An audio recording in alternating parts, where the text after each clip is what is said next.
different rules that makes it so hard. And oh, I see a lot of ones in the chat over here. Yeah. So a lot of people watching CTWC for the first time. So yeah, if you're used to stuff like Tetris Effect, Puyo Puyo Tetris, Tetris DS, Tetris Effect, again, like the rules are so different in this game, and having only one preview piece and the rules of this version makes this basically most people agree that this might be like one of the hardest versions of Tetris out there. It's the most unforgiving. That's well said, Dan. That's well said. It's the most unforgiving because it's relentless. But so is our players. Dan V was relentless. He got that max out. He's you got one? All right. He got one. There's our combo. And then, James, very interesting that you mentioned that. We've got a lot of activity in the chat going on. Well, this is our first time here. We're simul streaming from Twitch and YouTube, our YouTube friends. So nice, usually, okay. get the nice, flashy, clean, edit version of the World Championship. They're watching live for the first time. Nice. The first time doing that. There were a ton of ones in that chat. Nice. Okay. And yeah, Fractal there, unable to get another max out here. So again, a little bit of a rough start here for Fractal. I'm sure he'll be able to jump up that leaderboard in due time. Not particularly worried for him, but just probably at this point unable to get that 17 max out record that he was hoping to get.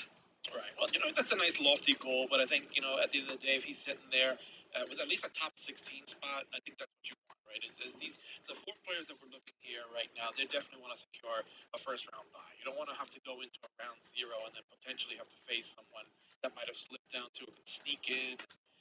Maybe upsets could be happening here, James, right? Right. I mean, that's going to happen every year. We're going to have so many upsets this year.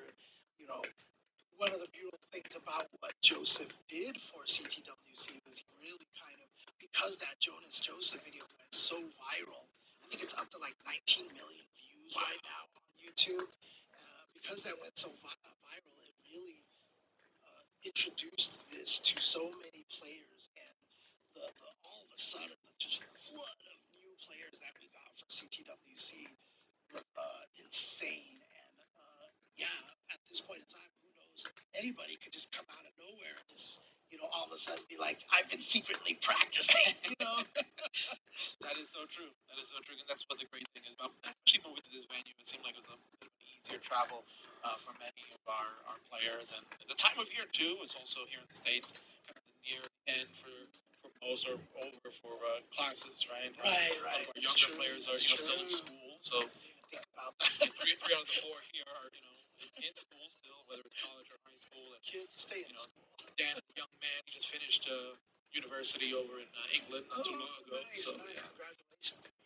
But yeah, I mean, if you're looking at the leaderboard, I saw someone talk about this, that leaderboard is probably not something that they're used to seeing over here. But the idea of the leaderboard is that you know how to get as many max outs as possible.